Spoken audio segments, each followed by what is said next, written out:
chrétien doit influencer là où il est. Et tout chrétien a les moyens d'influencer là où il est, pourvu qu'il travaille sur les deux paramètres d'influence.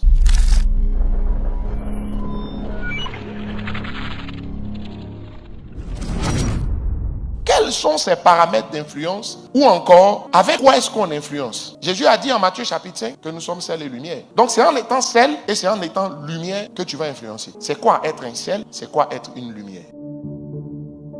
Il dit, vous êtes le sel de la terre et la lumière du monde. Une ville située sur une montagne ne peut être cachée. Ça veut dire que le sel et la lumière doivent monter. Il nous compare à des villes situées sur une montagne. Ça veut dire qu'il faut que tu montes en tant que sel. Il faut que tu montes en tant que lumière. Parce qu'à l'origine, Dieu t'a créé sel. On t'a créé lumière. Mais il faut que tu montes. Monter, c'est progresser. Il faut que tu progresses en tant que sel. Il faut que tu progresses en tant que lumière. Tu es sel. Oui, tu es sel et tu es lumière.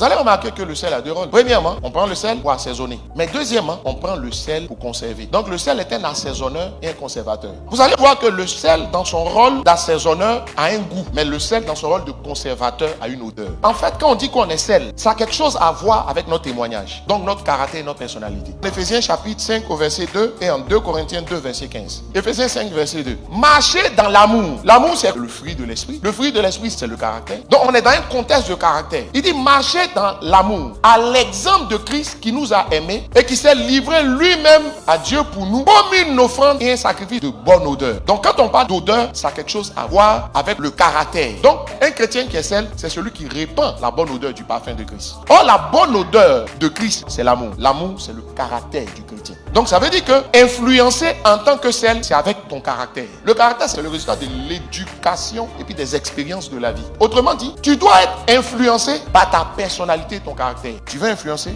il faut avoir des valeurs. Le genre de valeurs que tu as, ça influence en bien comme en mal. Tu vas influencer le monde quand ta vie va refléter le fruit de l'esprit. Peut-être que tu n'es pas le meilleur, mais les gens seront touchés. Et puis tu vas laisser des traces là où tu es sur la base des valeurs de la bonne personne que vous êtes. On peut vous trouver très compétent, mais vous n'êtes pas forcément une bonne personne. Si vous êtes compétent, on va vouloir travailler avec vous. Si c'est une bonne personne, on va vouloir marcher avec vous. Tu peux influencer juste. Tu es une personne gaie, joyeuse. Quand tu es là, personne n'est triste. Tu as toujours un petit mot pour les gens. On dit qu'il est pacifique, il n'aime pas parler. Le fruit de l'esprit. Amour. Galates chapitre 5, à partir du verset 22-23. Le sel là, une fois qu'il est rentré dans l'eau là, tu ne sais plus où est l'eau, où est le sel. Ça dit c'est l'art de la discrétion. Tu ne vas pas le voir. Quand un sel est quelque part, il ne fait pas de bruit. Un sel n'attire pas la lumière sur lui. Où il est là, on ne le voit pas. C'est l'art de l'extrême discrétion. Or, la discrétion est un trait de caractère. C'est pourquoi influencer en tant que sel a quelque chose à voir avec le caractère. Tu influences par ton caractère. Il faut que tu influences aussi en tant que lumière.